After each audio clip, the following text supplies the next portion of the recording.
संत रामपाल जी महाराज एक ऐसे महान संत जिन्होंने अपनी सतभक्ति, तत्व ज्ञान, करुणा और सेवा के बल पर समाज में नई मिसाल कायम की है। संत रामपाल जी महाराज की अगुवाई में उनके सभी सतलोक आश्रमों से समाज कल्याण के अद्भुत कार्यों ने समाज को सुनहरे भविष्य की एक नई उम्मीद दिखाई है। संत रामपाल जी महाराज से नाम दीक्षा लेने के बाद लाखों लोगों की लाइलाज बीमारियां जैसे कैंसर, एड्स आदि ठीक हुई। संत जी के ज्ञान से प्रेरित होकर उनके अनुयायियों ने लाखों यूनिट रक्तदान किया। संत जी ने लाखों बहन बेटियों का दहेज मुक्त विवाह करवाया।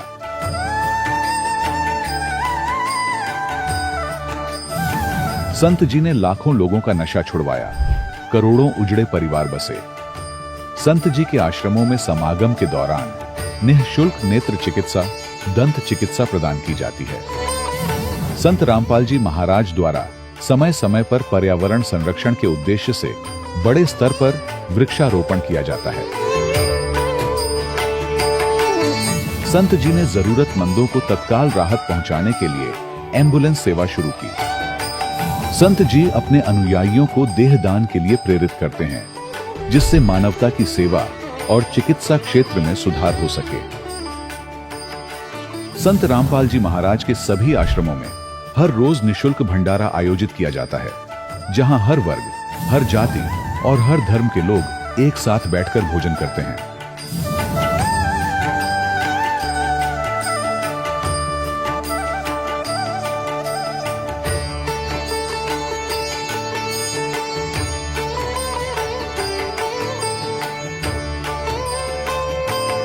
संत रामपाल जी महाराज के आश्रम में हजारों बुजुर्गों को सम्मान और प्यार के साथ जीवन जीने का अवसर मिलता है।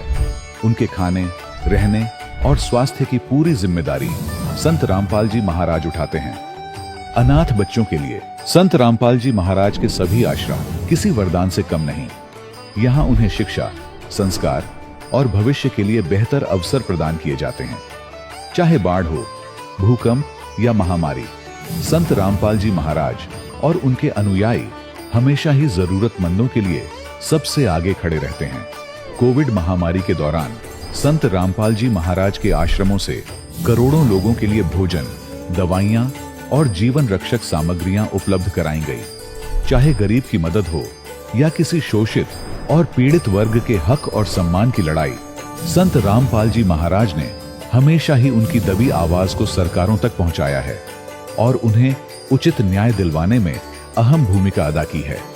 समाज में आध्यात्मिक और सामाजिक मूल्यों के प्रति जागरूकता लाने में संत रामपाल जी महाराज हर कदम पर मानवता के सच्चे सेवक साबित हुए हैं। संत रामपाल जी महाराज का जीवन हमें सिखाता है कि सच्ची सेवा वही है जो निस्वार्थ भाव से की जाए। आइए हम भी इस महान सेवा के कार्य में इस महान संत से जुड़ें और संत रामपाल जी महाराज से नाम दीक्षा लेकर अपने जीवन को धन्य बनाएं।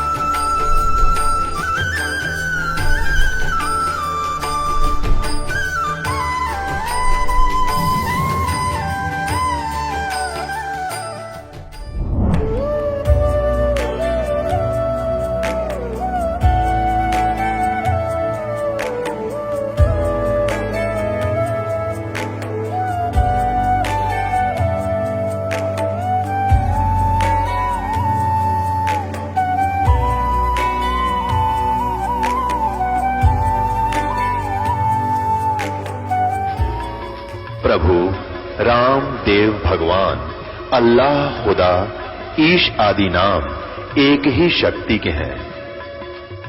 वो कैसा है, कहां है, कैसे मिलता है, किसने देखा है? ये प्रश्नवाचक चिन्ह पूर्ण रूप से हटाने के लिए अवश्य सुनिए जगत गुरु तत्वदर्शी संत रामपाल जी महाराज के अमृत वचन, सर्व पवित्र धर्मों के पवित्र शास्त्रों के आधार पर। सत साहिब दर्शकों, हर व्यक्ति अपने जीवन में सुख और शांति की चाहत में हर भक्ति साधना को अपनाता है, लेकिन जब उसे कहीं से भी सुख और शांति की प्राप्ति नहीं होती तो वो बुरी आदतों और मानसिक तनाव का शिकार हो जाता है। दर्शकों, ऐसी ही कहानी थी हरियाणा के रहने वाले सुभाष जी की। सुभाष जी ने भी अपने जीवन में सुख की तलाश में सभी प्रकार की भक्ति साधनाएं अपनाई, अनेकों प्रकार के मंत्रों के जाप भी किए, व्रत भी रखे और तीर्थों की यात्रा भी की, लेकिन फिर भी इन्हें अपने जीवन में कभी भी सुख शांति नहीं मिली। लेकिन आज सुभाष जी का कहना है कि जब से मुझे संत रामपाल जी महाराज की शरण मिली है, तब से मेरी जिंदगी ही बदल गई है। दर्शकों, आखिर सुभाष जी ऐसा क्यों कह रहे हैं? आखिर सुभाष जी ने अपनी पारंपरिक भक्ति साधनाओं को त्याग कर संत रामपाल जी महाराज द्वारा बताई गई भक्ति साधना को क्यों अपनाया? आखिर इसके पीछे की सच्चाई क्या है? आइए सुनते हैं सुभाष जी की कहानी, उन्हीं की जुबानी। जी नमस्कार। नमस्कार सर। क्या नाम है आपका? मेरा नाम सुभाष है जी। सर कहाँ से आए हैं आप? जिला यमुनानगर, हरियाणा का निवासी हूँ जी। सतगुरु रामपाल जी महाराज से नाम दीक्षा लेने से पहले आप क्या भक्ति साधनाएं करते थे? इससे पहले तो जी हम जैसे आम तौर पे हर समाज में, जैसे हम हिंदू समाज से हैं, हिंदू समाज में होने के नाते हम शिव जी महाराज की, ब्रह्मा विष्णु महेश की, इनकी सेवा करते थे। शिव जी महाराज की भी इतनी सेवा करते थे, बहुत ज़्यादा सेवा करते। जैसे जल चढ़ाना, 12 ज्योतिर्लिंगों की यात्रा करी, गौमुख से जल लेकर आया करते, नीलकंठ चढ़ाया करते। और उसके बाद हर साल एक जगह जो एक ज्योतिर्लिंग पर जाकर इसलिए इस तरह करके मैंने 12 ज्योतिर्लिंगों की यात्रा की है। हर जगह ज्योतिर्लिंग पे जल चढ़ाया है जाके। और उसके बाद हनुमान जी को भी बहुत मानते थे। ब्याह से पहले तो जी हम लंगोट ही बांध कर रखे करते, उसके बाद जी हम लंगोट भी उसके बाद ही छोड़ा। और हनुमान जी हमारे पास जगाधरी के पास ही डक्का मंदिर है, पंचमुखी भी कहते हैं उसको, वहाँ पर जाया करते जी हम। और कई बार तो मैं रात को 11 बजे भी जाया कर जी, वहाँ मत्था टेकिया। हनुमान जी के बहुत ज़्यादा कट्टर पुजारी थे और इनकी भक्ति करते। सवेरे 4 बजे उठकर खेड़े पर जाया करते जी, और शिव जी बाबा जाया करते, उनको जल चढ़ाया करते। और इतनी ज़्यादा भक्ति करते, जैसे अगर हमारे घर के अंदर किसी की डेथ होगी ना, डेथ होने के बाद भी हम मतलब घर शिव जी महाराज को जल चढ़ाएगा, वहाँ जोत लगाएगा, फिर संस्कार करे करते। शिव जी महाराज जी के और हनुमान जी के इतने कट्टर पुजारी रहते। हर मंगलवार उनकी प्रसाद चढ़ाना। सर जैसा कि आपने बताया कि हिंदू धर्म में प्रचलित सभी साधनाएं आप करते थे, 12 ज्योतिर्लिंग पर भी आप जल चढ़ा करके आए हैं, और जैसा कि आपने बताया कि हनुमान जी में भी आपकी गहरी आस्था थी, तो आप सभी साधनाएं कर ही रहे थे। तो फिर हम आपसे ये जानना चाहेंगे कि संत रामपाल जी महाराज से नाम दीक्षा आपने क्यों ली? हाँ, ये बात ठीक है जी। जैसे आप सर कह रहे हैं ना, ये भी ठीक है। उसके बाद जी थोड़ा थोड़ा हिंदू धर्म होने के कारण हमने भी ये भी कह करते कि हाँ जी, गुरु होना बहुत जरूरी है, और गुरु के बिना, गुरु बनाए बिना भाई गति नहीं होती। कहना भाई सतभक्ति मिलना है तो तब बात बना। इसलिए जी मैंने एक बलाडेवाड़ा गुरु है, उससे नाम दीक्षा ली थी। 10 साल में बलाडेवाड़े से जुड़ा रहा, और उसके बाद जी फिर भी उनसे जुड़े रहे। मेरे को कोई खास लाभ नहीं मिला। मतलब वो जो गुरु है ना, मतलब जो शिष्य हैं, जैसे हम गरीबी आदमी हैं जी, ज़्यादा करने मत्था टेकने 10 रुपये चढ़ाने जाएगा। तो उनका ऐसा था, जो 10 रुपये चढ़ा हुआ था तो उसने तो सिर पर हाथ क्या रखते, जो 100 चढ़ा होता उसके सिर पर हाथ रख देने। तो कई बार हमें देखने में मतलब एक घंटे में जितना 2 पेट करना, इस तरह की व्यवस्था थी। तो कई बात तो हमने देखी वहाँ, तो मेरा मन उस भक्ति में लगे नहीं है जी। और 10 साल के बाद मैंने छोड़ दी, वहाँ तो भी कोई खास लाभ नहीं मिला। उसके बाद फिर मैं शिव जी महाराज की ही भक्ति कराने लग गया। उसके बाद फिर जी मेरे उसमें भी गुरु तो बनाना जरूरी चाहिए। फिर मैं 2 साल कुमार स्वामी से जुड़े रहा जी। कुमार स्वामी से जुड़ने के बाद जी मैंने वहाँ भी देखा, वो कहने लगे जी एक टाइम पेड़े कपड़े पहन का भक्ति करो, और एक टाइम सफेद कपड़े पहन का भक्ति करो। वो जल देख रहा जी, और धूड़ी देने वास्ते जी वहाँ तो वो सामग्री वगैरह दें, वो भी सारी मोल नहीं पड़े करती। अगर नाम दीक्षा लेनी पड़ो, जिस तरह कुमार स्वामी थी, बहुत महंगी पड़ती। आम आदमी तो वहाँ ले नहीं सकता जी, बहुत महंगा पड़ा। और हमने नहीं देखा भाई, फिर वहाँ तो भी हमारा कोई सियावत नहीं बनया। अगर हमारे कोई दुख संकट हो, अपने गुरु पर जाकर अपनी समस्या रहूँगा तो किस तरह बना, कोई बात नहीं बनाती। तो जितने भी थे फिर वहाँ से हटकर फिर हम शिव जी महाराज की लाइन में लग गए जी। और फिर मैं शिव जी महाराज जी की ही लाइन में लगे रहा, क्योंकि और कहीं मेरी संतुष्टि नहीं हुई, न भक्ति में मन लगा था जी, न कोई लाभ मिला थे। तो इसके बाद मैं शिव जी महाराज जी की ही तपस्या में लगे रहा जी, और कोई लाभ नहीं बने। और यूँ कह करूँ था, अगर शिव जी महाराज के दर्शन होगी ना मन्ना मरदे टाइम भी, तो बहुत बड़ी बात है। तो लेकिन हमने कभी शिव जी महाराज जी के दर्शन नहीं हुए जी। सर इतनी सारी कठिन साधनाएं करने के बाद भी आपको कोई विशेष लाभ नहीं मिला, तो फिर सर संत रामपाल जी महाराज की शरण आपको कैसे प्राप्त हुई? संत रामपाल जी महाराज के बारे में कैसे पता चला? सर ऐसा है जी, ना मैं चाय का काम करे करूँगा, एक रेडी लगाया करूँगा चाय की जी। तो एक हमारे भगत हैं जगाधरी श्यामलाल जी, तो जगाधरी श्यामलाल जी हैं जी, तो मैं फिर जब मैं उनको चाय का काम करता हूँ, चाय पिलाया करता हूँ, उनकी आड़ती की दुकान है जी, तो मैं हफ्ते में एक बार पैसे लेने जाया करूँ था जी। तो फिर वो कह करते मेरे थे, अच्छा हनुमान जी का जिस तरह पुजारी था जी, तो मैं बड़ा सारा टिक्का लगाया करूँ था, हनुमान के चरण में सिंदूर ले आगा और जिस तरह वो रखे करते और उसमें बड़ा सारा टिक्का लगाया जाया करूँ था। और मैं कह करते भाई तो ना तो भक्ति तो कर रहा, अरे भाई ये भक्ति तेरी सही नहीं है। महा भी क्यों नहीं है? तो फिर एक वाणी कह रहे थे जी, कहने लगे भाई माई मसाणी सेठ शीतला बैरे भूत हनुमंत, और परमात्मा यूं करे मैं उनसे को सुदूर हूँ जो कि इनको पूजंत, और फिर हम तो इन्हीं को पूजन करते। मैं कहा ये तो इस बात ठीक से नहीं मना चुभी भाई, वो कौन सा परमात्मा जो उनसे करे इनकी भक्ति करा उनसे दूर। मैं कहा ये तो ठीक नहीं करे, तो बात मना गलत सी लगी। मैं तो परमात्मा के बारे में गलत बोल रहे। तो उसके बाद जी फिर उन्होंने मेरे से बताया भी ये संत रामपाल जी महाराज जी जो हैं इनकी किताब पढ़ और इनका सत्संग सुन, सत्संग सुनने के बाद फिर तना ज्ञान होगा भाई, फिर ही पता चलेगा। तो और जिस तरह चाय की रेडी लगाया करता हूँ मैं, फिर मैं अपना उसमें बीड़ियाँ बेचे करूँ था, और बीड़ियाँ के बारे में कह रहा भाई गलत मार्ग भाई, बीड़ियाँ पीने थे। अगर जोगी बीड़ी पियो, उसने भी बताया था जोगी बीड़ी पियो अभी 100 बार अंधे का जन्म लेना पड़ा, और जोगी शराब पियो भाई 70 बार कुत्ते का जन्म लेना पड़ा। तो इनते मैं कह रहा था यार तो गलत बोलना। तो वो पढ़ने के बाद जी फिर वो मेरे से बार बार मतलब जब हफ्ते में पैसे लेने जाया करूँ था, चाय का काम था ना जी, हफ्ते में पैसे लेकर जाऊँ था, तो मेरे से यही बात रखे कराते। तो बात माना चुप जी, फिर ज्ञान गंगा पुस्तक पढ़ी जी। पढ़ने के बाद फिर मेरे को ज्ञान हुआ भी ये परमात्मा क्या कह रहे हैं। तो उसका ज्ञान लेने के बाद जी फिर मैं संत रामपाल जी की शरण में फिर आया जी। तो बताइए सर, संत रामपाल जी महाराज से नाम दीक्षा लेने के बाद आपको क्या लाभ मिले? संत रामपाल जी से नाम लेने के बाद जी एक तो ये लाभ हुआ, सबसे पहले तो ये लाभ है जी मैं परमात्मा के बारे में, सच्चे परमात्मा के बारे में जानकारी मिली भी सच्चा परमात्मा कौन है। सारे जिस तरह हम तेनों कह करते भी ये शिव जी परमात्मा है, भी खेड़े न मान लेते खेड़ा परमात्मा है, और भाई ब्रह्मा विष्णु महेश इन्हें परमात्मा मान ले, गणेश ना परमात्मा, देवी दुर्गा ना मतलब इन्हें भगवान मान ले करते जी। लेकिन उसके बाद फिर सच्चे ज्ञान का पता चला जी, जब ये बताया जब पता लगे भाई परमात्मा कौन है, उसके बाद फिर जानकारी हुई। और लाभ तो एक तो ये है जी भी परमात्मा का सच्चा मार्ग मिल गया। दूसरा जी मैं सट्टे लेकर होता बहुत जाना, यानी कि जिस तरह चाय का काम भी था, रोटी के भी काम था जी, रोटी की रेडी लगाया करते हम, तो जितने पैसे कमाया करूँ सट्टे में सारे पैसे लगा दे करते जी। और सट्टे में तो एक बार तो ऐसे हुआ जी, वरना 3 दिन के अंदर 3.5 लाख रुपए सट्टे को लगा दिया। थोड़े थोड़े पैसे जमा करे थे मकान बनाने थे, और वो 3.5 लाख रुपए मैंने सट्टे में लगा दिया जी। मैं तो ऐसा था और ऐसा आ गया था भी पटड़ी पे आ गया था, भी घर भी गिरवी हो लिया था एक समय, मतलब इतनी दलदल में आ गया था जी मैं तो। लेकिन परमात्मा की शरण में आने के बाद परमात्मा ही है जो इस दलदल दे काट दें। एक तो सट्टा लगाने थे जी, मैंने दोबारा मुड़ कर नहीं देखा, अब सट्टे उड़ी परमात्मा ने इस दलदल दे काट लिकड़ दे दिया जी। संत रामपाल जी महाराज अन्य और के मैं तो जिस तरह हम कुंवर स्वामी से जुड़े थे या बलाडे वाले जुड़े थे, तब भी सट्टा लगाया करते जी, कोई डर नहीं था, कोई भय नहीं था। और लेकिन संत रामपाल जी महाराज की शरण में आएगा जी, ना तो सट्टा लगाया दोबारा, और कभी कभार बीड़ी पी ले करते, ना कभी बीड़ी पी, और न शराब भी कभी कभार पी ले, न शराब पी मुड़गा। तो संत रामपाल जी के मार्ग में आएगा तो जी सच्चा मार्ग मिल गया हम ना। और ऐसा जी ना था ऐसा ज्ञान पृथ्वी पर कोई किसी ने दिया, और ना ऐसा कोई और भगवान है जी, हम तो संत रामपाल जी हमारे वास्ते तो भगवान जी लाभ इतने दिए। सर, संत रामपाल जी महाराज से नाम दीक्षा लेने के बाद आपको और क्या लाभ मिले? संत रामपाल जी महाराज जी से नाम दीक्षा लेने के बाद एक तो ऐसा लाभ हुआ है भक्त जी, जो मेरे लिए अजीब गरीब सा था। वो ऐसे था कि जब मैंने सट्टे बहुत लगाया करूँ था जी, और 3.5 लाख रुपए का सट्टा मैंने 3 दिन के अंदर लगा दिया था, और उसके बाद तो मेरी स्थिति ऐसी हुई कि जैसे मरना पड़ेगा जी, और स्थिति हो भी गई थी ऐसी। अच्छा, उस टाइम मैंने 4 अप्रैल 2018 को नाम दीक्षा ली थी। अच्छा, उसी दरम्यान ना नहीं तो बच्चों के एडमिशन होने थे, और जब सट्टा लगा दिया पैसा एक भी नहीं रहा, और पैसे और मैंने फालतू लगा दिए जिससे उस सट्टे उड़ गए, मैंने देने भी हैं। तब मैं सोच रहा अभी नाम बच्चों के जो दाखिला कराना था अभी कहाँ से लूँ कैसे लूँ।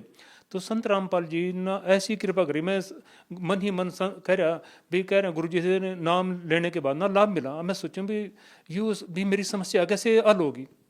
तो ऐसा है जी, एक बंदा आया और मेरे पास बोल रहा भाई मैंने तेरे 3500 रुपये देने थे। तो जी मैंने उससे 3500 रुपये ले लिए, और फिर वो कहने लगा ओ भाई और तना जितनी भी जरूरत हो ना वो भी तना मिल जाएंगे, 2 4 5 5,000 जितने की तना जरूरत हो उतने तना मिल जाएंगे।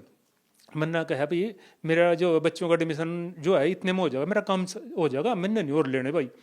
तो जी उसके बाद मैं सोचा अभी गुरु जी ना भाई एट ए टाइम भी इतना संत रामपाल जी ने मेरा इतना साथ दिया, कहना डूबते दिन का सारा मैं तो 1 रुपये से तरस गया था जी। और वो बच्चों का एडमिशन हो जी, फिर वो 35 रुपये वो देगा मेरे ते, और मैं कहने लगे परमात्मा ने एक ही लाभ दिया जी मेरे ते। अच्छा एक और लाभ है जी जो गुरु जी ने दिया संत रामपाल जी ना, मैंने और मेरी लड़की और एक लड़के ना जी नाम दीक्षा ली थी। बड़ा लड़का है उसने नाम दीक्षा ली, और मेरी जो भक्तमती है घरवाली है जी उसने भी नाम दीक्षा नहीं ली थी। तो हम कहें जाते से नाम दीक्षा ले ले, वो बोले अभी मैं नहीं अभी लेती हूँ, जब मेरा मन करेगा मैं तब ले लूँगी। कोई बात नहीं भाई, जब तेरा मन करेगा उस टाइम ले लिए। तो ऐसा है सर, कोरोना से पहली बात है, कोरोना के दरमियान की बात। तो जो हमारी घरवाली है उसना ना बीपी की वजह से, मतलब ऐसा है बीपी की वजह से उसके ना दिखना बंद हो गया, मतलब उसकी आंख की नस फट गई। तो उसना जब दिखना बंद हो गया तो कहीं 2-3 दिन के बाद उन्हें ऐसा ना महसूस दिया एक आंख से दिखना बहुत कम हो गया। तो जी हम डॉक्टर गोयल के पास ले गए जी, जगाधरी यहीं है अपनी। तो उस टाइम डॉक्टर देखन थे कोरोना के अंदर सभी दूर रहते जी, तो डॉक्टर दूर से चेक कराया और उसने देखा दूर थी, कहने लगे भाई दवाई लिख दी कोई बात नहीं ठीक हो जाएगी। लेकिन 1 हफ्ते की दवाई लिखी उसने, फिर भी उसकी रोशनी से कोई फर्क नहीं पड़ा, एक आंख से दिखना उसने कम हो गया। और वो घबराने लगी, वो कहने लगी मैं क्या बात है भाई, कह रहे आंख से जमीन दिखता। तो फिर जी जब कोई फर्क नहीं पड़ा, फिर हम और एक डॉक्टर हो रहा है जी कालडा, उसके पास लगे। उसने जी फिर उसका आंख का टेस्ट कराया, उसका एक्सरे कराया। एक्सरे करने के बाद वो कहने लगा भाई इसकी तो बीपी की वजह से इसकी आंख की नस फट गई पिछली। और उस टाइम जिस टाइम इसकी नस फटी 2-3 दिन के अंदर मेरे पास आ जाते तो इसमें टिक्का लगता, 2-3 दिन मतलब 2-3 टिक्के लगते उसमें। 3 टिक्के लगने के बाद उसमें रोशनी का चांस आने का चांस था। अरे तो ना भाई 15-20 दिन तो ज़्यादा हो गए, अब तो कोई चांस नहीं भाई, ताऊ मरिया तो भाई एक आंख तो इसकी खत्म है लियो मान लो, या नहीं ठीक हो सकती। तो मैं फिर अपना घर वाले तो कहने लगा भाई ऐसा है, डॉक्टरों ने जवाब दे दिया जहाँ मर्जी चल, ये तो कह रहे बात भी सही है। और कोरोना के अंदर कोई भी डॉक्टर देखा भी ना बिल्कुल। वहाँ फिर एक ही है भाई, ये तेरी मर्जी है भाई, हमारे पता एक ही डॉक्टर है और हमारे गुरु जी हैं संत रामपाल जी, अब नाम दीक्षा ले ले, और जब और उन्हें इतने लाभ हो भाई तो भी तजर्बा करके देख ले हो जाएंगे। तो जी मर्दी क्या ना कर दी, उसने ही देखा भाई जब नहीं मर का तो फिर जिस टाइम गड़ में फंस गया ना, सोचा कहीं और तो कोई चारा रहे नहीं, अरे एक आंख देखना कम हो गया। तो उसने जी फिर गुरु जी थे संत रामपाल जी थे नाम दीक्षा ली, और नाम दीक्षा लेने के बाद उसने ऐसा लाभ हुआ भाई जी, उन्होंने मेरे ख्याल दवाई 10 दिन और खाई होगी, और वो नामचारे की थी, उसके बाद वो दवाई भी नहीं खाई, और आज वह 9 बरन हुआ है बिल्कुल ठीक देख रही जी। ये हमारे गुरु संत रामपाल जी के चमत्कार हैं जी, इस तरह को चमत्कार कहाँ मिला। और एक और चमत्कार है, इस चमत्कार तो वैसे गुरु जी का रोज करो। एक दिन ऐसे हुआ जी, एक मोटरसाइकिल बड़ी रेडी बने रखी मना, उसमें जी क्रय क्रुय का काम कर लें जी। तो उसमें ऐसा है जी, मैं मोटरसाइकिल की रेडी लेगा जरे चले आ, उसमें थोड़ा सामान लाद रखे। तो जगाधरी जो हमारा जहाँ जगाधरी है यहाँ पुरानी कचहरियाँ करती, वहाँ थे एक पुलिस की गड्डी थी, उसमें एक पुलिस वाला बैठा था, SHO था शायद वो, और वो रोड पर चढ़ने लग रहा था, और मैं अम्बाड़ी बड़ी साइड में जाने लग रहा था। तो जिस टाइम मैं जाने लग रहा था जी वहाँ जी, तो मेरे वाली जो गड्डी थी मतलब रेडी थी रिक्शा वाली, मेरी मोटरसाइकिल वाली रेडी, उसकी कार में अगले पासा टकरा गया, टकराया कार चली गई, और वो खड़ा था जी, और मैं आगे निकल गया। मैंने देखा उसकी गड्डी लग गई, तो लगने के बाद जी महल्ला भी, और मैंने देखा भी आने लगी महल्ला भी, पुलिस वाले तो भाई भी वो इसका लग गया और ये तेरा लगावेगा जरूर। और जी मार भाग दी कितनी बेचारी 25-30 की स्पीड से ही भाग दी, ज़्यादा से ज़्यादा हूँ। तो मैं सीधा चले गया जी, मैं चल देखी जाएगी भाई जो भी होगा। और मैं गुरु जी ने याद करे बंदी छोड़ सतगुरु रामपाल जी महाराज, बस आप ही मदद कर सका जी। तो इतने में क्या है जी, वो जो पुलिस वाला था जिस टाइम वो रोड पर चढ़ा, रोड पर चढ़ने के बाद उसने अपनी कार मेरे पीछे लगाई ली, पीछे लगाएगा और उसने रोक लिया, बोले भाई साइड में लगा अपनी ये गड्डी। तो जी मैं तो साइड में लगानी थी, और मैं ना जड्डा चढ़ गया महल्ला भी ईब। तो यो सबसे पहले तेरा थप्पड़ मारेगा, और पुलिस वाले का काम है यही, और तो था जी SHO मह उतर गया तेरा 5-4 लगाओगा। और मैं करे बंदी छोड़ मालिक, बस आप ही रक्षा कर सका, न्यू कहाँ जी, और ऐ भी चमत्कार हम आप बे आप ही रक्षा कर सका। तो जी उसने एक साइड में लगाई दी, एक साइड में लगा दिया, मैं अपनी मोटरसाइकिल वाली जो रेडी थी मैंने एक साइड में लगा दी, और उसने भी अपनी कार मेरे आगे रोक दी, और कहने लगे हाँ भाई इसके कागज हैं नहीं है। मैं कह रहा जी कागज तो हैं जी। और फिर मैं सोच रहा मैं भाई तो तेरा मारा गया 5-4 कहा लिया कागज काट और चलान काटूंगा इसका। मैं कहने गया ठीक है जी, और मैं फिर भी अपना सतनाम का जाप शुरू कर दिया, मालिक आप ही बचा सका। अरे वो राम थे कह रहा फिर मेरे थे, ओ भाई बेटे आराम से चले करा, इतनी जल्दबाजी नहीं कर करते हैं, देख मेरा साइड तो लगी, मैं क्या कहूँ तेरे ते। और फिर भी कहा बस मैं तेरे तो ही कह रहा बेटे आराम से चले करा, ऐसा नहीं करे कर दे। और मैं कह रहा ये बंदी छोड़, इतनी आराम से करे हो जिस तरह आप इसके मुक्ति करवा रहे हो बिल्कुल ही। तो इसने इस तरह नहीं कहा भी दूर पर उर पर कोई भी बात नहीं कही जी, आराम से गया कर चले गया। बोले बेटे समझ गए संभाल कर चले कराएं, संभल कर चले कराएं, ऐसी बात नहीं है, देख कर चले कराएं। आणि पुलिस वाले तो थप्पड़ मारा जी, यूं भी चमत्कार करया मेरे बंदी छोड़ सतगुरु रामपाल जी महाराज ना। और चमत्कार तो बहुत करा जी, और हम तो नहीं है जी, जो परमात्मा बंदी छोड़ है जी, बस इतने लाभ दे रहे जी, बहुत लाभ दे रहे, पल पल लाभ दे जी। और सबसे बड़ी बात तो है जी, दल दल तेल काट दिया ना, सट्टे दे बचा दिया जी, बीड़ी सिगरेट कभी कदार पी लेकर उससे बचा दिया, शराब एक दो मतलब 2-4 बार जितनी भी पी उस दल दल ते बचा दिया, उस मनी दोबारा जी मुंह मुड़कन गया। मतलब 4 अप्रैल और 2018 के बाद तो जी हम ना बीड़ी सिगरेट का कोई मुंह नहीं लगाया बिल्कुल भी, और ना सट्टे उड़ी मुंह कराया बिल्कुल जी। परमात्मा ने इस दल दल ते काट दे जी हम तो। सर, आप भक्त समाज को क्या संदेश देना चाहेंगे? संत जो समाज है, समाज ना तो संदेश तो हमारे सतगुरु रामपाल ही दे सका, हम तो दे नहीं सकते, हम तो सिर्फ हाथ जोड़ कर विनती कर सका भाई संत रामपाल जी महाराज की शरण में आओ, और पहले ज्ञान समझो, ज्ञान गंगा पुस्तक वह पढ़ो, और संत रामपाल जी के और भी अनेकों चैनलों पर संत रामपाल जी महाराज जी के सत्संग चलने में सत्संग सुनो। सत्संग सुनने के बाद और उन पर एक पेड़ी पट्टी भी चला भाई, जो पेड़ी पट्टी चला ना उसमें संत रामपाल जी महाराज के नंबर लिखे हैं, उन नंबरों पर आप कांटेक्ट कर सका, और उन कांटेक्ट करने के बाद आप भी उनसे जैसे भी कहेंगे नज़दीक आपके जो भी नामदान सेंटर होगा वहाँ से आप नाम दीक्षा ले सका जी, नाम दीक्षा लेकर आप अपना कल्याण करवा सका। सर, बहुत बहुत धन्यवाद। सत साहिब। दर्शकों, अभी आपने सुने संत रामपाल जी महाराज से दीक्षा प्राप्त करके सुखी हुए भक्त के अनुभव। अब देखिए जगत गुरु तत्वदर्शी संत रामपाल जी महाराज के मंगल प्रवचन। सुरपति दुखिया भूपति दुखिया, रंक दुखी बपरीती हो। सुरपति दुखिया भूपति दुखिया, रंक दुखी बपरीती हो। कहे कबीर और सब दुखिया, एक संत सुखी मन जीती हो। संत सुखी मन जीती हो। पुण्यात्माओं, सौभाग्य आपका, आप जी को ये यथार्थ ज्ञान अमृत वचन सुनने को मिले, सौभाग्य प्राप्त हुआ आपको।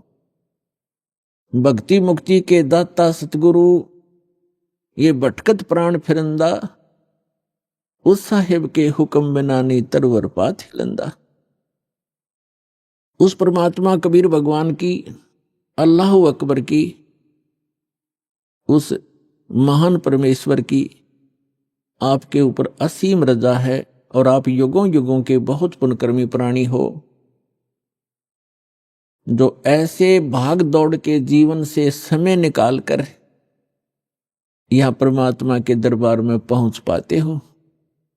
उस परमात्मा की रजा बिना आप यहां नहीं आ सकते, आप ये ज्ञान भी नहीं सुन सकते, आप तक ये पहुंच भी नहीं सकता। इस ज्ञान को आप तक पहुंचाने के लिए परमात्मा ने 600 वर्ष पहले प्रयत्न किए, और उन दुष्ट लोगों ने, स्वार्थी नकली गुरुओं ने अपनी रोजी रोटी को उत्तम मानते हुए, प्रथम मानकर अपने स्वार्थ को प्रधान मानते हुए कबीर भगवान उस धानक रूप जुलाहे को बहुत परेशान किया, और यथार्थ ज्ञान को आप तक नहीं पहुंचने दिया। उस परमेश्वर ने वो अमर ज्ञान अपनी वाणी में, सच्चिदानंद घन ब्रह्म की वाणी में, कबीर वाणी में लिपिबद्ध करवा दिया अपनी प्यारी आत्मा धर्मदास जी द्वारा। अब उस ज्ञान को, परमात्मा के उस विधान को, जो 600 वर्ष पहले परमेश्वर अपने द्वारा रची हुई सृष्टि की जानकारी, और हम कौन हैं, कहां से आए हैं, यहां क्यों दुखी हो रहे हैं, जन्म और मृत्यु का कारण क्या है, ये सब कुछ उसमें बताना चाहते थे, लेकिन इन नकली धर्म गुरुओं ने, इन दुष्ट लोगों ने हमारे तक ये पहुंचने नहीं दिया। परमात्मा का घोर विरोध करा दिया, उनको काटने, मारने, बुरी तरह परेशान करने पर ही लगे रहे, जनता को भ्रमित करते रहे। उस परमेश्वर ने कहा था कि जब 5500 वर्ष कलयुग बीत जाएगा, उस समय सभी अपनी प्यारी आत्माओं को शिक्षित करूंगा, पूरे मानव समाज को, और सभी धर्म के धर्मी अपने धर्म ग्रंथों को सत्य मानते हैं, और जिन गुरुओं को हम शास्त्र विज मानते थे वो अपने ही सदग्रंथों से अनभिज्ञ थे, अपरिचित थे, अज्ञानी थे, और हम उनको केवल संस्कृत भाषा जानने के कारण उन पर विश्वास किया करते थे कि सभी सदग्रंथ संस्कृत भाषा में हैं और ये हमारे हिंदू धर्मगुरु संस्कृत भाषा पढ़े हैं, इन्होंने सदग्रंथों को ठीक ठीक जाना होगा, ये सही बता रहे। और उनकी एक दाल गलती रही उस समय कि कबीर जुलाहा है, धानक है, और उस समय संस्कृत पढ़ने का अधिकार केवल ब्राह्मण वर्ग को ही था। इसलिए आम आदमी को यह विश्वास बना नहीं, यह शंका बनी रही कि कबीर जी अशिक्षित हैं, परमेश्वर कबीर जी अशिक्षित हैं, ये झूठ ही बोल रहे होंगे सदग्रंथों के बारे में, क्योंकि सदग्रंथ हमारे पवित्र वेद, पवित्र श्रीमद् भगवद गीता, पवित्र पुराण आदि आदि ये सभी संस्कृत भाषा में लिपिबद्ध हैं। तो परमात्मा ने ये समय निर्धारित किया था, अपनी प्यारी आत्मा धर्मदास जी से बताया था। और धर्मदास जी ने जब पूछा, परमात्मा आज तो बहुत ही धार्मिक व्यक्ति हैं, इनके अंदर धार्मिकता है, बुराइयां भी कम है, न्यून है, और 5500 वर्ष जब कलयुग बीतेगा, यानी आज से लगभग 600 वर्ष पश्चात, तो और आप बताते हो कलयुग में मानव की वृत्ति बहुत गिर जाएगी, इनके विचार मलिन हो जाएंगे, चरित्र ठीक रहे नहीं, अविश्वासी कृत घनी बन जाएंगे, तो तब कैसे समझाओगे मेरे मालिक? तब परमेश्वर ने कहा था कि सबसे पहले मैं इनको शिक्षित करवाऊंगा। परमात्मा कबीर जी कहते हैं, ये सब खेल हमारे किए, हमसे मिले सो निश्चय जिए, और फिर जब ये शिक्षित हो जाएंगे तब अपना दास भेजूंगा। तब तो कहा था मैं स्वयं जाऊंगा और उन सदग्रंथों के गूढ़ रहस्यों को जन साधारण को बताऊंगा, लेकिन स्वयं नहीं आए तो दास भेज दिया पुण्यात्माओं उस परम पिता ने।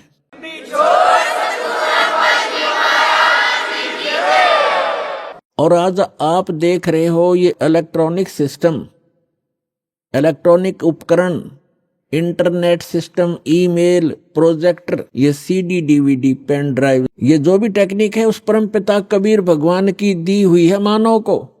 ये मानव सत्र की सोच नहीं, ये सत्कर मान लेना। अगर ये मानव की सोच होती तो लगभग 40 लाख वर्ष तो इस चतुर्युगी के बीत गए हैं और आज तक ये टेक्निक उपलब्ध नहीं हुई, मानव नहीं खोज सका।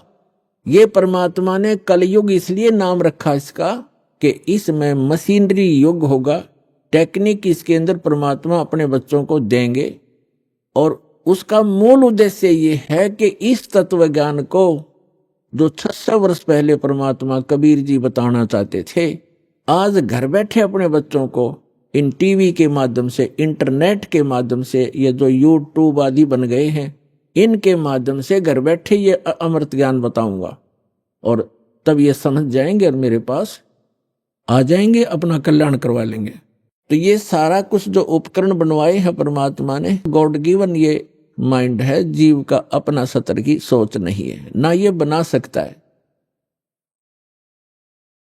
और जैसे अभी इस दास का जन्म हुआ किसान परिवार में, 50 वर्ष पहले जब हम 10-12 वर्ष के थे, हमारे यहाँ जो गेहूं की कनक को निकालते थे उसमें से भूसा अलग और कणक अलग करने के लिए एक 50 मन गेहूं के लिए 1 महीना लगता था। उसके ऊपर बैल घुमाते रहते थे, एक छड़ा बांध के पीछे बैलों के उसको घुमाते रहते थे।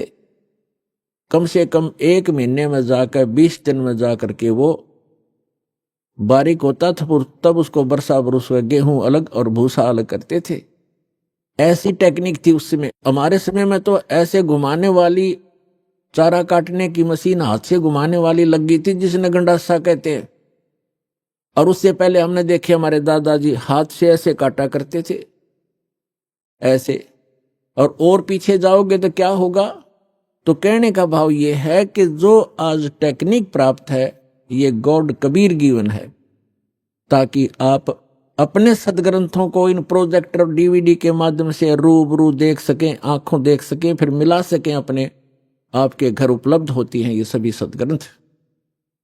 और दया करी परमात्मा ने के अनुवादित करवा दिया उन्हीं के द्वारा जिनको ज्ञान नहीं था, तो उनको भाषा आती थी। जहां उनकी बुद्धि काम करना बंद कर गई वहां तो गलत कर दिया, और जहां साधारण अनुवाद थे उन्होंने कर दिए। कहां स्लिप करी उनकी बुद्धि? जैसे श्रीमद् भगवत गीता अध्याय नंबर 7 के मंत्र नंबर 18 में अनुत्तम गति शब्द है। गीता ज्ञान दाता अपने से अन्य परमात्मा के विषय में जानकारी देता है और अपने विषय में भी जानकारी देता है। लेकिन गीता अनुवाद करने वालों का दृष्टिकोण यही रहा कि श्री कृष्ण जो है ये सुप्रीम पावर है। श्री कृष्ण इज विष्णु, ये विष्णु जी को सुप्रीम पावर मानकर ये मानते रहे कि श्रीमद् भगवत गीता का ज्ञान श्री विष्णु जी ने दिया है श्री कृष्ण रूप में। श्री कृष्ण भी विष्णु ही थे, ये खुद मानते हैं हमारे धर्मगुरु। तो इन्होंने श्रीमद् भगवत गीता को ठीक से ना समझकर, क्योंकि उनको सृष्टि रचना का ज्ञान नहीं था, जिस कारण से उन्होंने श्री कृष्ण को ही मूल परमात्मा मान लिया। जबकि गीता अध्याय नंबर 15 के श्लोक 16 और 17 में 3 प्रभु बताए हैं, 3 पुरुष बताए हैं। एक सरपुरुष है ब्रह्म, जिसको सरब्रह्म भी कहा जाता है। सरब्रह्म ये केवल 21 ब्रह्मांड का स्वामी है। और दूसरा अक्षर पुरुष, इसको अक्षर ब्रह्म भी कहते हैं, इसको पर ब्रह्म भी कहते हैं। ये 7 संख ब्रह्मांड का स्वामी है, प्रभु है, पुरुष है, मालिक है। पुरुष कहो परमात्मा को।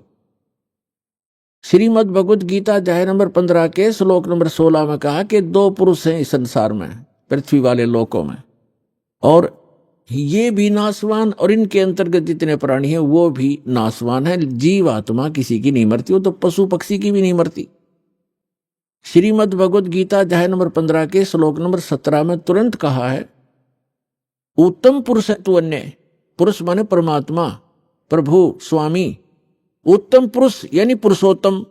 पुरुषोत्तम तो इन दोनों से कोई भिन्न है। सरपुरुष और अक्षर पुरुष जो 16वें श्लोक में बताए, इनसे कोई भिन्न है, वो वास्तव में परमात्मा कहा जाता है। उत्तम पुरुष है तू अन्य परमात्मा इति उदाहरत।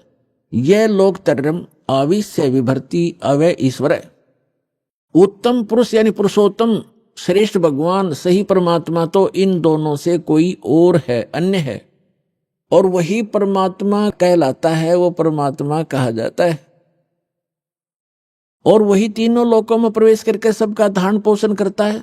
श्रीमद् भगवत गीता अध्याय नंबर 15 के श्लोक नंबर 1 से 4 में एक विशेष विवेचन है कि उल्टा लटका हुआ संसार रूपी वृक्ष जानो, जिसकी ऊपर को जड़ तो समझो मूल मालिक है, वो उत्तम पुरुष है तू अन्य जो है वो तो है जड़, मूल, और उसके बाद जो जमीन से बाहर दिखाई देता है वो सारा पेड़ होता है। उसके फिर विभाग बताए हैं। जो तना है वो अक्षर पुरुष है, और उससे कोई मोटी डार निकलती है वो सरपुरुष समझो।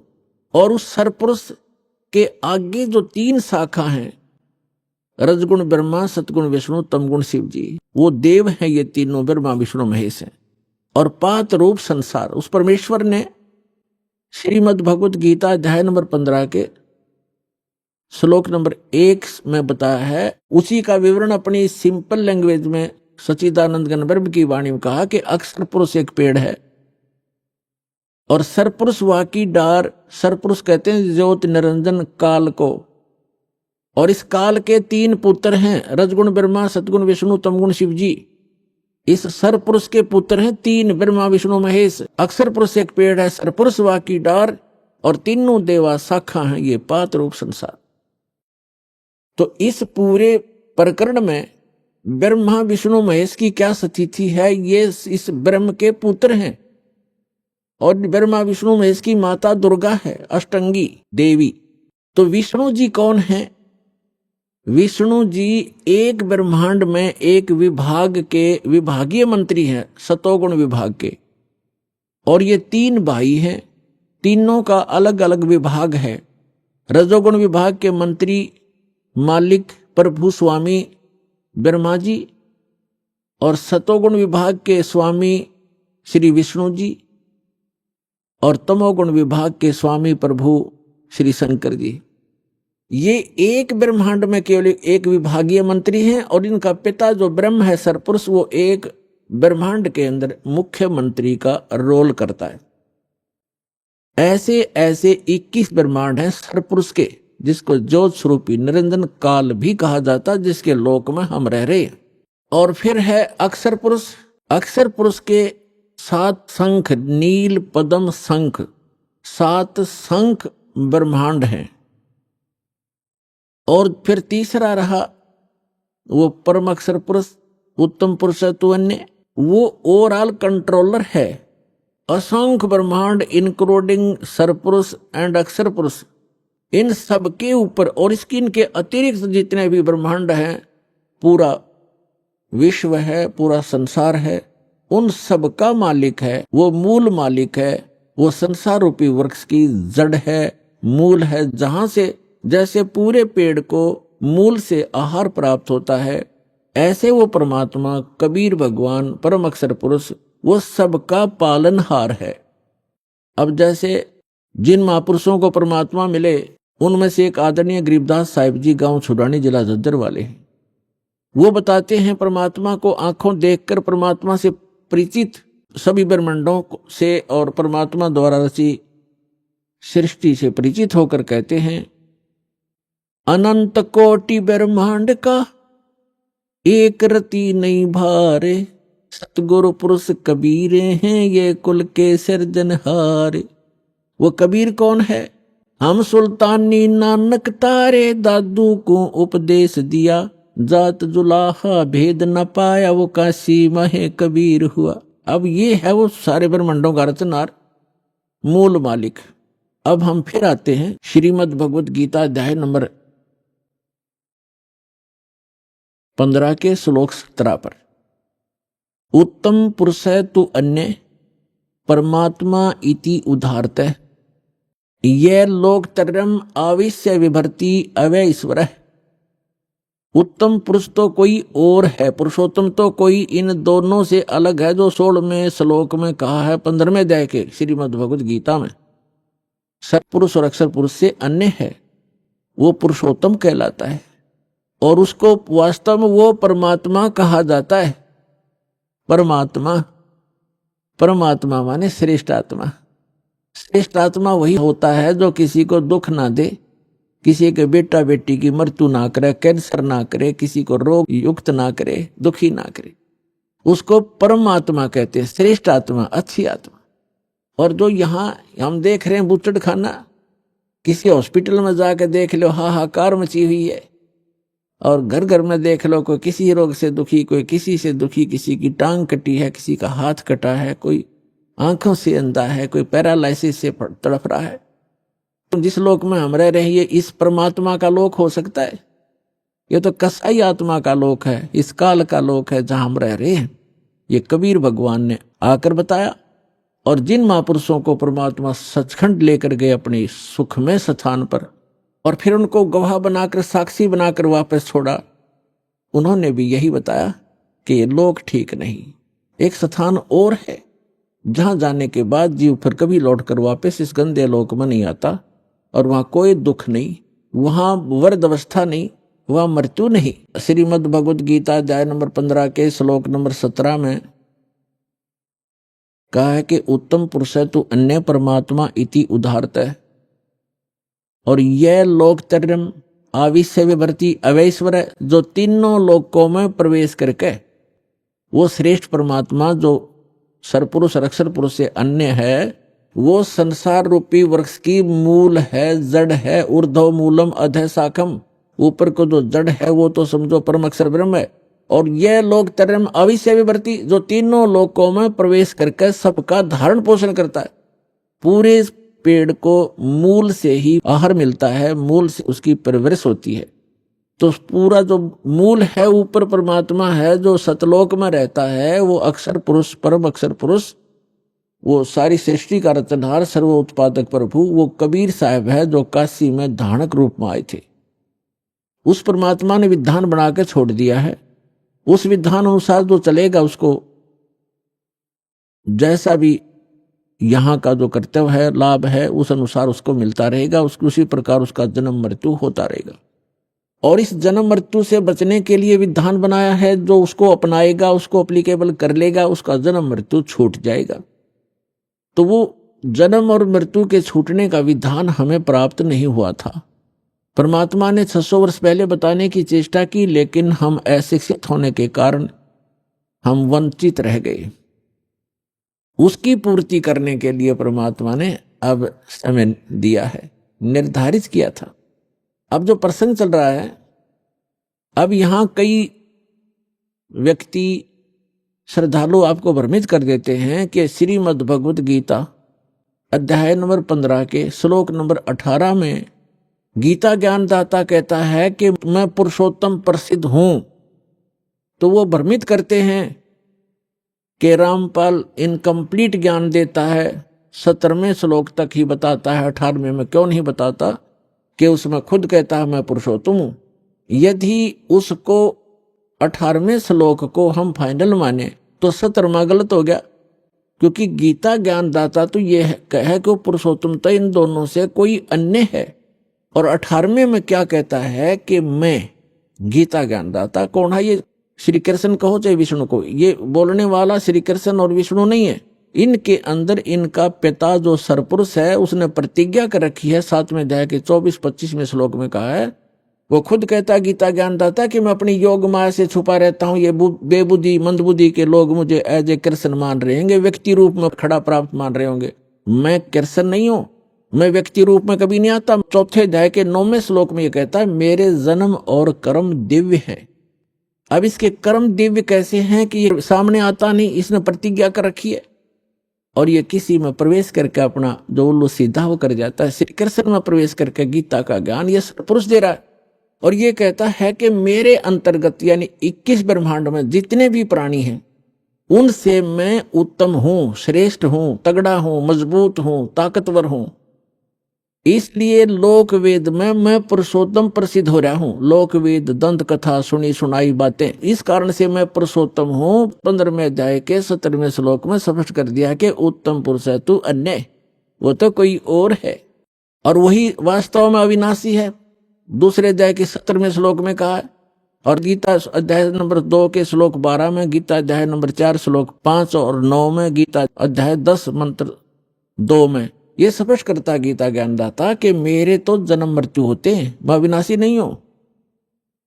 और दूसरे अध्याय के 17वें श्लोक में श्रीमद् भगवत गीता में कहा कि अविनाशी तो उसको जान जिसने सारे ब्रह्मांड की रचना की, जिसे सारा संसार व्याप्त है। उस अविनाशी को मारने के लिए कोई भी सक्षम नहीं है। और अपने विषय में कहता है कि मेरी तेरी जन्म मृत्यु होती रहती है। लेकिन 18वें अध्याय के 62वें श्लोक में कहा कि अर्जुन तू सर्वभाव से उस परमेश्वर की शरण में जा, उसकी कृपा से तू परम शांति को और सनातन परम धाम को प्राप्त होगा। और गीता अध्याय नंबर 15 के श्लोक नंबर 1 से 4 का सारांश है कि उल्टा लटका हुआ संसार रूपी वृक्ष है और जो इन सभी विभागों को बताता है। जैसे 4थे अध्याय के 32 और 34 श्लोक में बताया है कि सच्चिदानंद घन ब्रह्मणे यानी ब्रह्मणे मुखे, ब्रह्मणे माने सच्चिदानंद घन ब्रह्म के मुख से उच्चरित वाणी में ये तत्व ज्ञान विस्तार से कहा गया है। जो यज्ञों के बारे में, यज्ञ माने धार्मिक अनुष्ठानों के विषय में जो जानकारी है विस्तार से कही गई है। और 4थे अध्याय के 34वें श्लोक में कहा कि उस ज्ञान को तत्वदर्शी संतों से जाकर समझ। गीता ज्ञानदाता कहता मैं नहीं जानता उस तत्व ज्ञान को, नहीं तो एक अध्याय और लिख देता 19वां कि वो तत्व ज्ञान ये सुन ले, इसमें लिखता हूं। वो तत्व ज्ञान से परिचित नहीं है। तो 4थे अध्याय के 34वें श्लोक में गीता जी में कहा है कि उस ज्ञान को जो सच्चिदानंद घन यानी परम अक्षर ब्रह्म अपने आप अपने मुख कमल से बोलता है आकर के उसकी अमृतवाणी में लिपिबद्ध किया जाता है, कबीर वाणी में, वो तत्व ज्ञान है। 4थे अध्याय के 34वें श्लोक में कहा गीता जी में उस ज्ञान को तू तत्वदर्शी संतों के पास जाकर समझ। उनको दंडवत प्रणाम करने से, कपट छोड़कर नम्रतापूर्वक प्रश्न करने से वो तत्वदर्शी संत तुझे तत्व ज्ञान का उपदेश करेंगे। इससे सिद्ध होगा। यहां गीता अध्याय नंबर 15 के श्लोक नंबर 1 में वो भी कंसेप्ट क्लियर कर दिया कि वो तत्वदर्शी संत वो होगा जो उल्टे लटके हुए संसार रूपी वृक्ष के सभी विभाग बता देगा।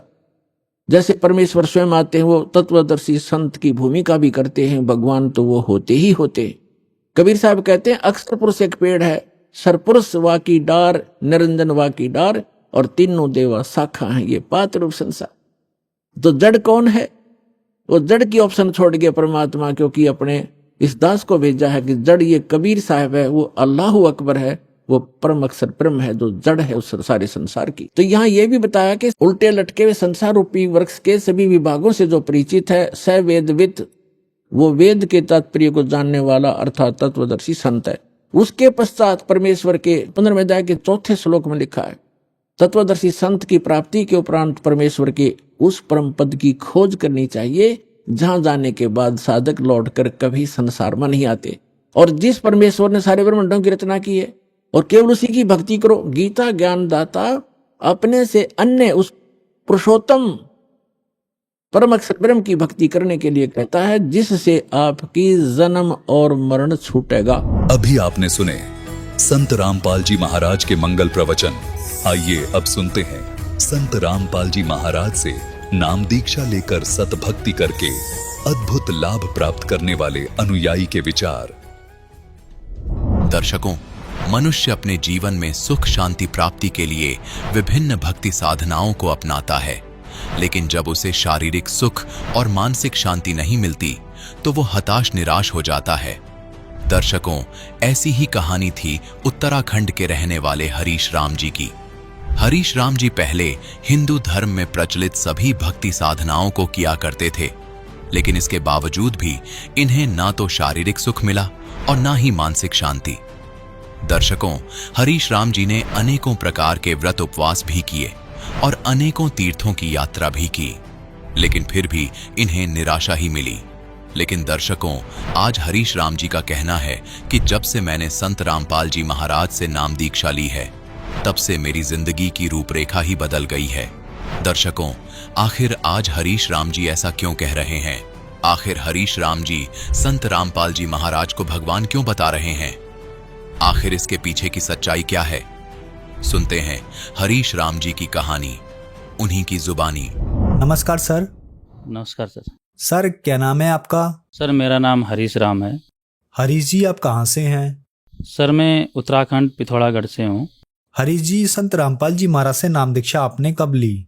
सर मैंने संत रामपाल जी महाराज जी से नाम दीक्षा 2018 में ली सर।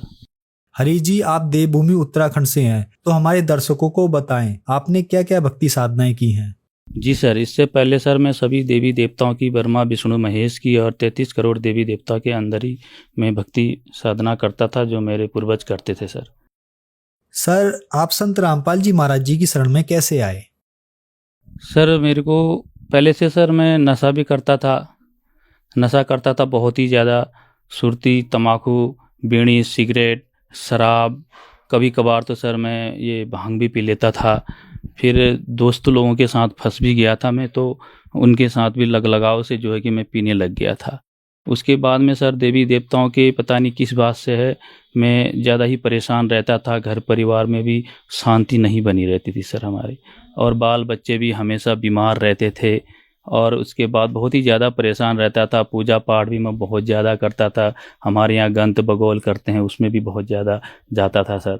विश्वास करता था, नहाना धोना और देवी देवताओं की पूजा पाठ में दिया बत्ती करना बहुत ही ज़्यादा करता था सर मैं।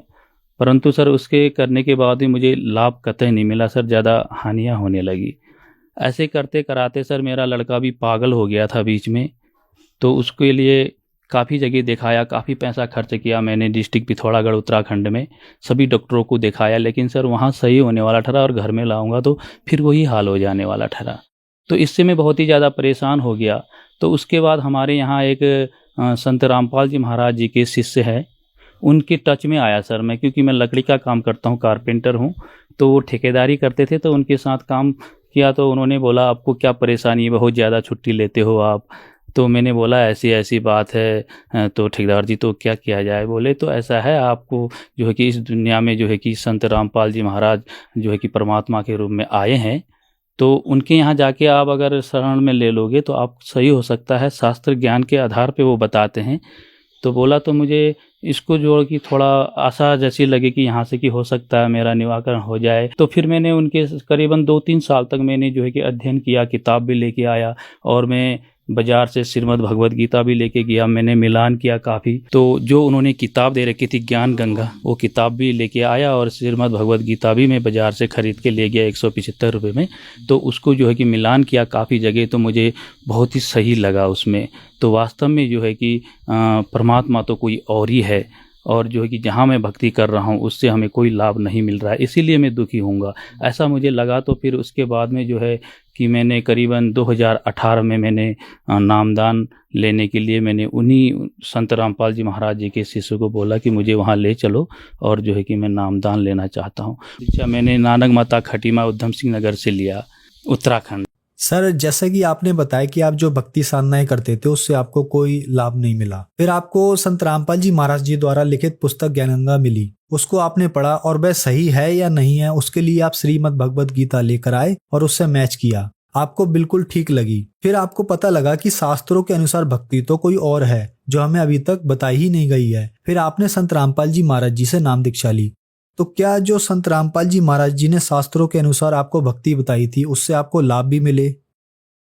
काफ़ी लाभ मिले सर। और मेरा जो हाथ में दर्द था, मैं कहीं गिर गया था काम करते करते, तो हाथ में मेरे ये नस जो है कि मुड़ गई थी, और इसमें मैंने डॉक्टर के यहाँ गया, डॉक्टर ने बोला आप आने में लेट हो गए, आपको 2 महीना लेट हो गया है, आप इसमें प्लास्टर भी कराओगे, हो भी सकता है नहीं भी हो सकता है, लेकिन 1% इसमें हाँ है, बाकी 99% इसमें मना है। तो आप कहते हो तो मैं इसमें प्लास्टर कर देता हूँ। तो उन्होंने प्लास्टर करने के बाद मैंने 46 दिन के लिए बोला था उन्होंने, मैंने 25 दिन में वो प्लास्टर काट दिया, क्योंकि मेरे को दर्द और जो है कि खुजली होने लगी थी, तो मैंने काट दिया। ऑपरेशन बोला, उन्होंने बोला कि ऑपरेशन आपका करना पड़ेगा, ऑपरेशन करने के बाद भी आपका ठीक भी हो सकता है, नहीं भी हो सकता है, ऐसा कहा था। परंतु फिर मैंने ऑपरेशन नहीं करवाया, क्योंकि ऑपरेशन के लिए काफ़ी पैसा लगता है। मैंने यही सोचा कि मैं अगर परमात्मा की भक्ति करूँगा तो ठीक हो जाएगा, मुझे विश्वास था।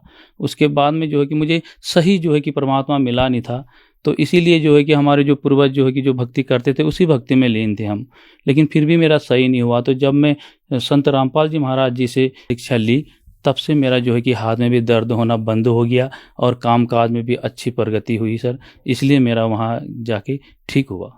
शराब तो सर मैं रोज़ ही पीता था, शाम शाम को ऐसा रूटीन हो गया था सर। फिर क्या है कि हमारे पिथौरागढ़ साइड में सभी फौजी लोग होते हैं, वहाँ काम धंधा जब करते हैं तो वो बोलते चलो भाई थक गए हो तो थोड़ा बहुत लगा लो, कोई ऐसे भी मिलते हैं। फिर ऐसे करते करते सर मैं वहाँ करीबन काफ़ी पीने लग गया था, शाम शाम को रूटीन हो गया था 1 क्वार्टर पीने का, बाद में तो 1 क्वार्टर पीने के बाद भी 1-2 पैक और लगाने का रूटीन हो गया था।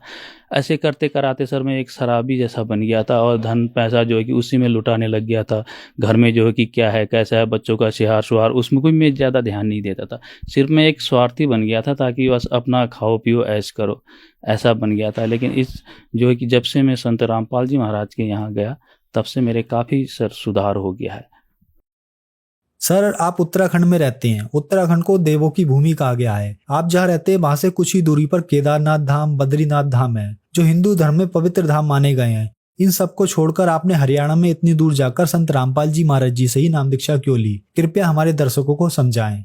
एक्चुअली में सर क्या हुआ कि मैं काफ़ी दुखी था सर। ये जो मैं पुराने मेरे बुजुर्ग लोग जो है कि हमारे पिताजी लोग, पिताजी के पिताजी, हमारे बुबू लोग जो है कि जो साधना करते थे, वो साधना से सर मेरा पूर्ति नहीं हुआ, और मैं ठीक नहीं हो पाया, और मेरे को शांति नहीं मिली सर। तो इसलिए जो है कि यहाँ से नहीं हो पाया, तो हमारे शिष्य ये संत रामपाल जी महाराज जी के शिष्य जो है कि मिले, उन्होंने बताया कि वहाँ से आपको शांति मिल जाएगी, इसलिए मैं शांति के लिए उतने दूर गया सर मैं। सर, जो श्रद्धालु आज आपको टीवी पर देख रहे हैं, बहुत सारे ऐसे लोग हैं जो नशा छोड़ना चाहते हैं, नशा नहीं छोड़ पा रहे हैं। उनके लिए आज आप एक उदाहरण हैं, उनके लिए आप क्या कहना चाहेंगे? सर, मैं उनसे यही प्रार्थना करना चाहूँगा कि हमारे जो वेद है, पुराण है, और जो है कि हमारे 4 वेद है, श्रीमद् भगवद गीता है, शास्त्र के अनुसार अगर हम भक्ति करेंगे तो सभी चीज़ जो है कि हमारे छूट जाएंगे। संत रामपाल जी महाराज जी के मंत्र में इतने शक्ति है कि उनके मंत्र करने से और भक्ति व साधना करने से नशा मुक्त हो जाता है सर। सर, संत रामपाल जी महाराज से नाम दीक्षा कैसे ली जा सकती है? सर, उनसे संत रामपाल जी महाराज जी से नाम दीक्षा लेने के लिए उनका काफ़ी चैनलों में जो है कि उनके सत्संग आते हैं, तो के नीचे जो है कि पीली पट्टी चली रहती है, उसमें उनका नाम नंबर होता है, मोबाइल नंबर, वहाँ फ़ोन करके आपका नज़दीकी का जो है कि नामदान सेंटर का जो है कि नंबर मिल जाता है, वहाँ से आप नाम दीक्षा ले सकते हो सर। धन्यवाद सर। सत साहिब।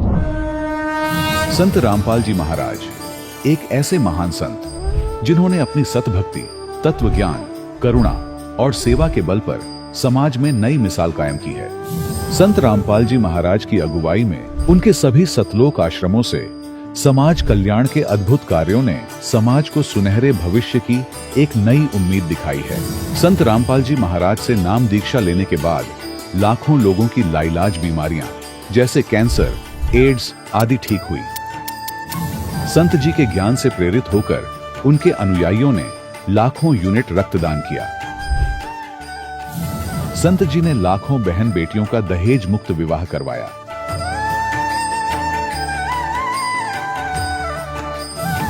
संत जी ने लाखों लोगों का नशा छुड़वाया, करोड़ों उजड़े परिवार बसे। संत जी के आश्रमों में समागम के दौरान निःशुल्क नेत्र चिकित्सा, दंत चिकित्सा प्रदान की जाती है। संत रामपाल जी महाराज द्वारा समय समय पर पर्यावरण संरक्षण के उद्देश्य से बड़े स्तर पर वृक्षारोपण किया जाता है। संत जी ने जरूरतमंदों को तत्काल राहत पहुंचाने के लिए एम्बुलेंस सेवा शुरू की। संत जी अपने अनुयायियों को देहदान के लिए प्रेरित करते हैं, जिससे मानवता की सेवा और चिकित्सा क्षेत्र में सुधार हो सके। संत रामपाल जी महाराज के सभी आश्रमों में हर रोज निःशुल्क भंडारा आयोजित किया जाता है, जहां हर वर्ग, हर जाति और हर धर्म के लोग एक साथ बैठकर भोजन करते हैं।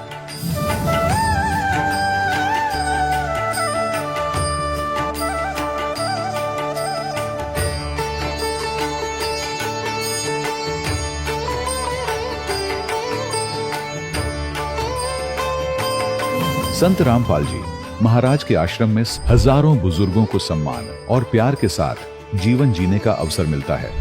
उनके खाने, रहने और स्वास्थ्य की पूरी जिम्मेदारी संत रामपाल जी महाराज उठाते हैं।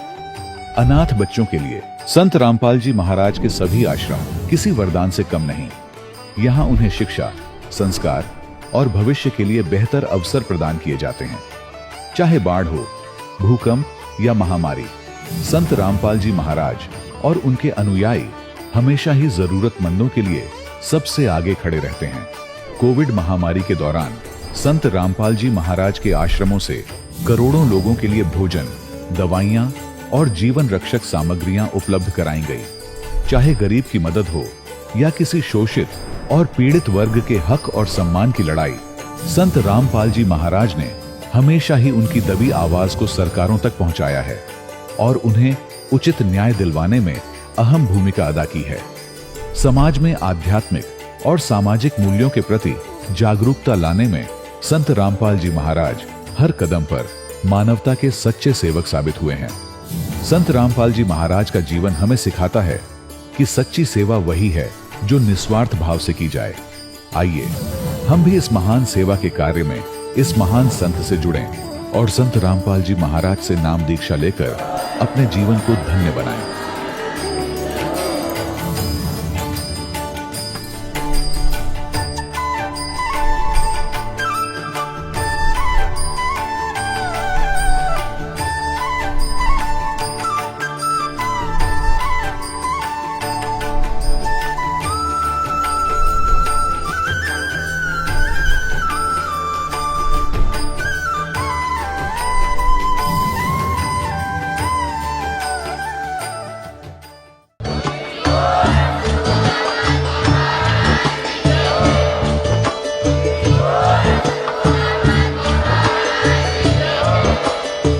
सुन रहे थे जगत गुरु तत्वदर्शी संत रामपाल जी महाराज जी के मंगल प्रवचन। अधिक जानकारी के लिए विजिट कीजिए हमारी वेबसाइट www.jagatgururampalji.org। संत रामपाल जी महाराज जी के शुभ आशीर्वाद से पूरे विश्व भर में 500 से भी ज्यादा नाम दीक्षा केंद्र हैं, जिन पर संत रामपाल जी महाराज जी द्वारा ऑनलाइन निशुल्क नाम दीक्षा दी जा रही है। अपने नजदीकी नाम दीक्षा केंद्र का पता करने के लिए संपर्क करें 8222880541।